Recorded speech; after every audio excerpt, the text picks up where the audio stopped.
خوبیاں ڈھونڈیں، زندگی خوبصورت ہو جائے گی۔ ہر انسان بہت سی خوبیوں اور خامیوں کا مجموعہ ہوتا ہے۔ ایک میاں بیوی کا کیس میرے پاس آیا۔ ان کا آپس میں شدید جھگڑا چل رہا تھا۔ وہ ایک دوسرے کا چہرہ دیکھنے کے بھی روادار نہیں تھے۔ انہوں نے سوچا کہ لوگوں کے مشورے پر عمل درآمد کیا جائے اور تھوڑی سی تھراپی کروا لی جائے۔ جب وہ دونوں میرے آفس میں داخل ہوئے تو میں نے دونوں کے چہرے پر سخت کشیدگی دیکھی۔ میں نے ان دونوں کو بیٹھنے کے لیے بولا۔ جب وہ بیٹھ گئے تو میں نے بولا کہ اب آپ بتائیں کہ آپ کو کیا مسئلہ ہے۔ تو وہ دونوں یکدم بولنا شروع ہو گئے اور ایک سانس میں ایک دوسرے پر تنقید کے پہاڑ ڈال دیے۔ دونوں اپنے موقف سے پیچھے ہٹنے کو تیار نہ تھے۔ میں نے ان دونوں کو اپنے دل کی بھڑاس نکالنے دی اور چپ کر کے ان کی لڑائی ختم ہونے کا انتظار کرنے لگا۔ جب دونوں بول بول کر تنگ آ گئے تو میں نے انہیں بولا کہ اچھا، یہ تو لڑائی اور خامیوں والی کہانی ہو گئی، اب ایک دوسرے کی خوبیاں بیان کرو۔ تم دونوں کو ایک دوسرے میں کیا کیا باتیں پسند ہیں؟ دونوں بالکل خاموش ہو گئے۔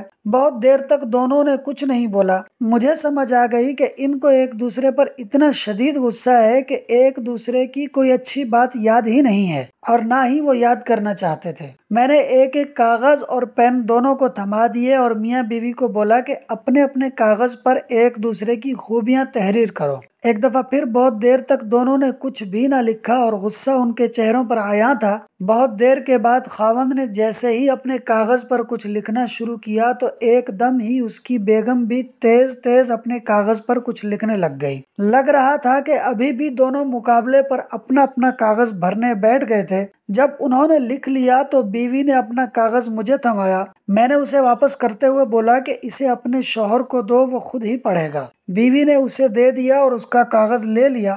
دونوں نے پڑھنا شروع کیا اور تھوڑی دیر بعد بیوی کی آنکھوں سے آنسو جاری ہو گئے۔ وہ دونوں ایک دوسرے کی تعریفیں پڑھ کر بہت خوش ہوئے۔ کمرے کی فضا ایک دم تبدیل ہو گئی تھی۔ ایسے لگ رہا تھا جیسے ان دونوں کی کبھی لڑائی ہی نہ ہوئی ہو۔ میرا فرض پورا ہو چکا تھا۔ وہ دونوں جیسے لڑتے بھیڑتے اندر داخل ہوئے تھے ویسے ہی ہنستے مسکراتے باہوں میں باہیں ڈالے کمرے سے نکل رہے تھے۔ دوستو، ہر انسان بہت سی خوبیوں اور خامیوں کا مجموعہ ہوتا ہے۔ اگر ہم دوسروں کے عیب تلاش کرنے لگیں تو ان کی اور اپنی زندگی عذاب بنا لیتے ہیں، اور اگر ہم ہر ایک کی خوبیوں کو اپنی توجہ کا مرکز بنا لیں تو اپنی اور دوسروں کی زندگی آسان بنا دیتے ہیں۔ ہم اللہ تعالیٰ سے دعا کرتے ہیں کہ وہ ہمیں ایک دوسرے سے اچھا سلوک کرنے والا بنائے، آمین۔ پیارے دوستو، ویڈیو کو اینڈ تک دیکھنے کا شکریہ۔ ویڈیو کو لائک اور شیئر کر دیں اور چینل کو ضرور سبسکرائب کر دیں۔ چینل کا نام ہے فاسٹ سنو 4296۔